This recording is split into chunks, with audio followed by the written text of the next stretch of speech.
Ram Gopal వర్మకు jail శిక్ష అనే వార్త ఇప్పుడు సోషల్ మీడియాలో హోరెత్తుతుంది. రామ్ గోపాల్ వర్మ ఏంటి జైలు శిక్ష ఏంటని చాలా మందికి అనుమానం రావచ్చు. అయితే ఇది మన రాష్ట్రంలోనో తెలంగాణలోనో వేసిన శిక్ష కాదు, ముంబైలోని అంధేరి కోర్టు వేసిన శిక్ష. ఇది కూడా 2018కి సంబంధించిన ఒక కేసుకు సంబంధించినటువంటి విచారణ నిమిత్తం ఈ రోజైతే తీర్పునైతే వెలువరించడం జరిగింది.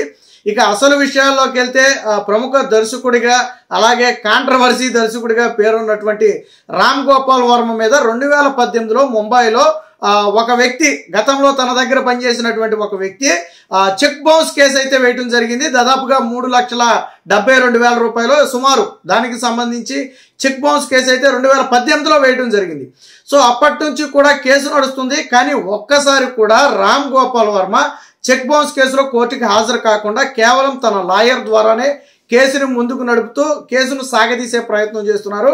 ఇటీవల తాజాగా నిన్న 21వ తారీఖును కూడా వాయిదా ఉంది. ఈ వాయిదాకు రామ్ గోపాల్ వర్మ హాజరు కావాల్సి ఉంది. బట్ రామ్ గోపాల్ వర్మ హాజరు కాకపోవడంతో కోర్టు అయితే కొంత ఆగ్రహించినట్టుగా తెలుస్తుంది. పదే పదే కోర్టుకు రాకుండా తప్పించుకు తిరగటం అంటే ఖచ్చితంగా చేసిన నేరాన్ని కప్పిపుచ్చే ప్రయత్నమేనన్న భావనలో ఉన్నటువంటి court non bailable arrest warrant అయితే జారీ చేయడం జరిగింది.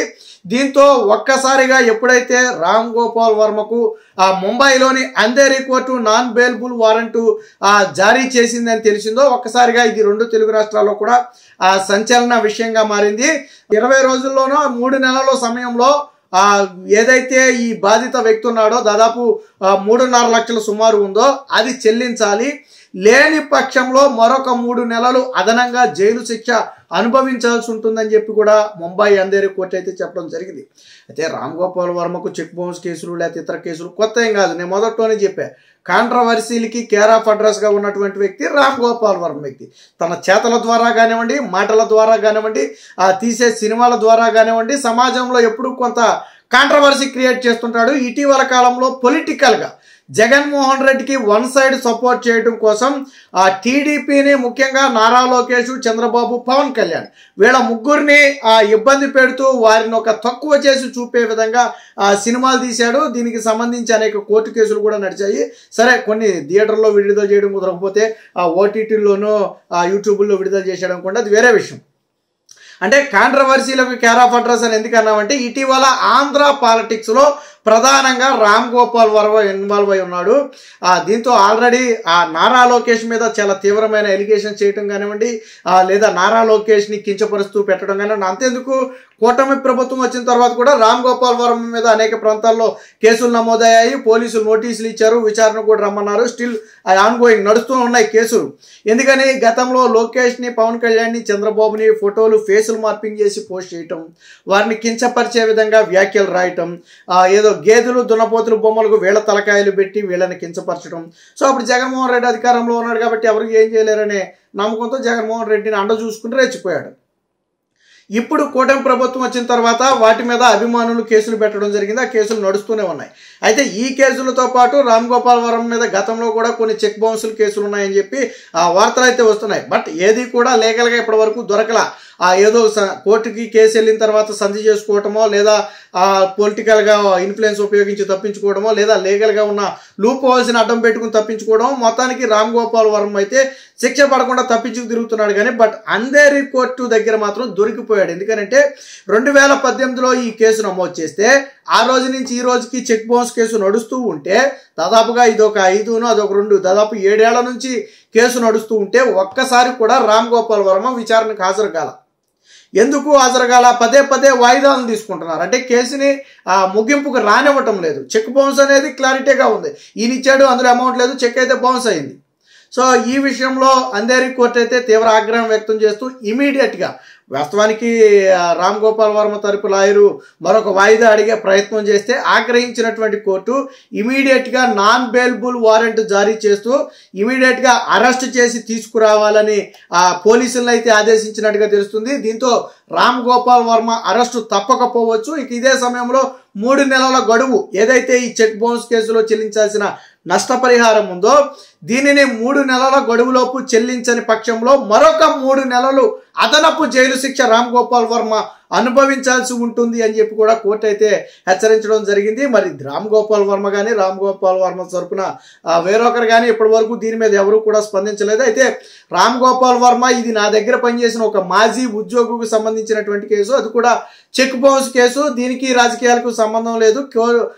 కేసు కోర్టులో ఉన్న నేపథ్యంలో నేను దీని మీద స్పందించలేనని చెప్పి కొంతమంది మీడియా అడిగితే తప్పించుకున్నట్టుగా అయితే కథనాలు కూడా వస్తున్నాయి. అంటే మొత్తంగా ఈ చెక్ బౌన్స్ కేసులో ఏదైతే నాన్ బెయిలబుల్ వారెంట్ జారీ చేసి అరెస్టు చేయాలని ముంబై అంధేరి కోర్టు ఆదేశించిందో దాని మీద రామ్ గోపాల్ వర్మ అయితే స్పందించడానికి ఒప్పుకోలేదు. అయితే దీని మీద ఏమన్నా అక్కడి నుంచి మళ్ళీ ఏమన్నా పై కోర్టుకి వెళ్ళటమా, ముంబైలోనే హైకోర్టుకి వెళ్ళటమా, లేదా సుప్రీంకోర్టుకి వెళ్ళటమా ఏదైనా జరుగుద్దా, లేదా ఈ సెటిల్మెంట్ ఏదైతే దాదాపు 3.5-4 లక్షల రూపాయల అమౌంట్ ఉందో దీన్ని పే చేసి ఆ కేసును సాల్వ్ చేసుకుంటాడనేది తెలియదు. కానీ మొత్తానికి నాన్ బెయిలబుల్ వారెంట్ జారీ చేయటంతో అరెస్ట్ అయితే అనివార్యంగా తెలుస్తుంది. ఖచ్చితంగా రామ్ గోపాల్ వర్మను అదుపులోకి తీసుకోవడానికి పోలీసులు అయితే ముంబై పోలీసులు అయితే హైదరాబాద్ ఖచ్చితంగా వస్తారనే ప్రచారం కూడా జరుగుతుంది. మరి ఈలోపు రామ్ గోపాల్ వర్మ ఏమన్నా పై కోర్టు నుంచి రక్షణ తెచ్చుకుంటాడా చూడాలి. దీనికి సంబంధించి ఒక వార్త కూడా వచ్చింది. రామ్ గోపాల్ వర్మకు 3 నెలలు జైలు శిక్ష, అరెస్ట్ వారెంట్ జారీ చేసిన ముంబై కోర్టు అని చెప్పి ఒక వార్త అయితే వచ్చింది. చెక్ బౌన్స్ కేసులో సినీ దర్శకుడు రామ్ గోపాల్ వర్మకు ముంబై కోర్టు 3 నెలలు జైలు శిక్ష విధించింది.